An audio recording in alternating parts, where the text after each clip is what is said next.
Hello everyone, I haven't touched the TV for a few days and didn't notice the remote was broken. Surprisingly, since the stubborn remote appeared, my child spends more time outside and starts conversations with me more often. At first I thought I'd ignore it, but then I remembered I'm still paying the TV tax. What a waste.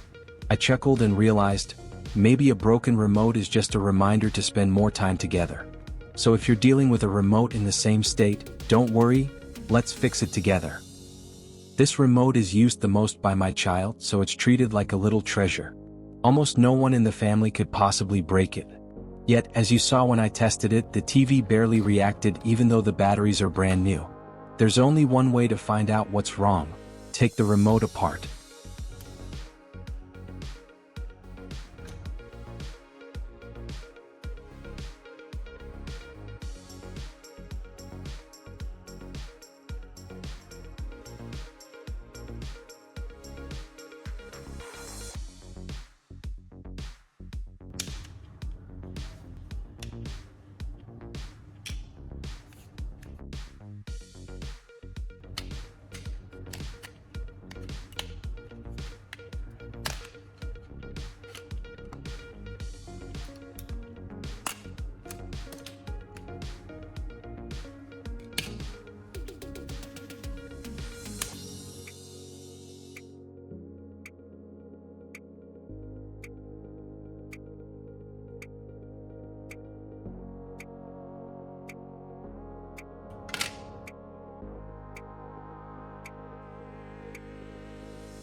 After a thorough check, there's really nothing major wrong.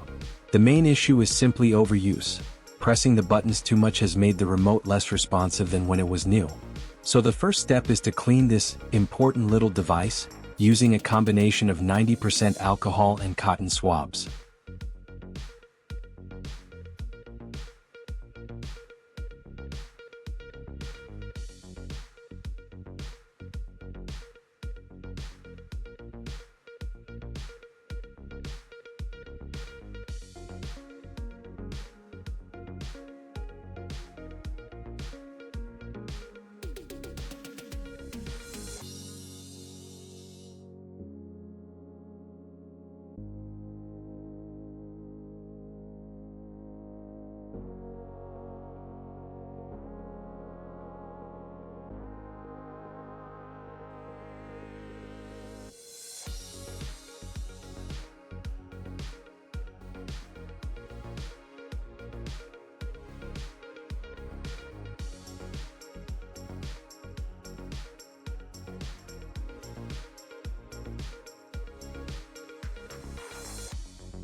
If you've watched this far, please leave a like, subscribe to the channel, and turn on the notification bell so you won't miss any of our upcoming DIY tutorials.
so the important parts are now thoroughly cleaned.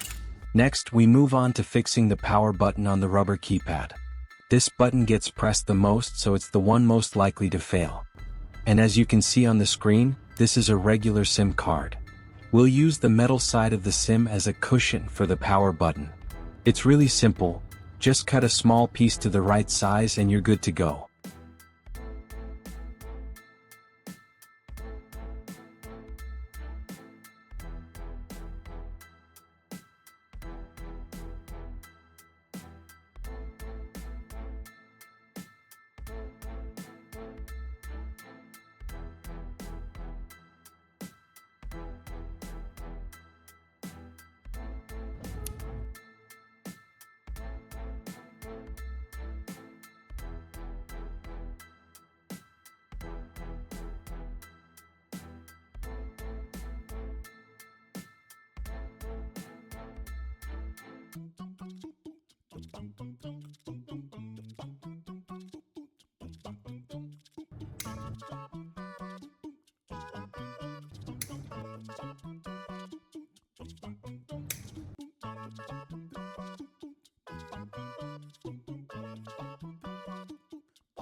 To secure the small metal piece from the SIM card, we'll add a little glue to the power button.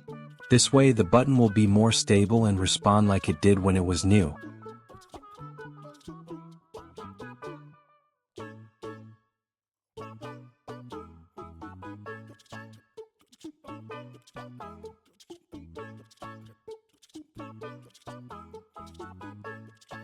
Okay, now we just need to wait for the glue to dry. It won't take long. I'll temporarily place the remote on the table and come back shortly. You don't have to wait long either. The glue is dry and the power button now has some extra strength, able to withstand more presses without any worries. Alright, now let's reassemble the remote and give it a test. Which step are you on? Having any trouble? Leave a comment below so I and others who've completed it can guide you.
Pressing the power button now feels noticeably firmer. I just can't wait any longer. Let's test it together. And you see that? One press and it works perfectly. The remote now works smoothly, the power button is firm, and the click feels just like new. The repair is simple but surprisingly effective. Clean the key parts with alcohol and a cotton swab, use a small piece of SIM card as a cushion for the power button, and secure it with a bit of glue. With just a few steps, this stubborn remote comes back to life, saving you money and giving you the satisfaction of fixing your family's little treasure. It's fun to see your child starting conversations more often, or just the simple joy of a remote working perfectly after thinking it was broken. If you enjoyed this video, don't forget to like, share, and comment. And most importantly, if your remote is being stubborn too, don't worry, let's fix it together, quickly, easily, and with a bit of fun.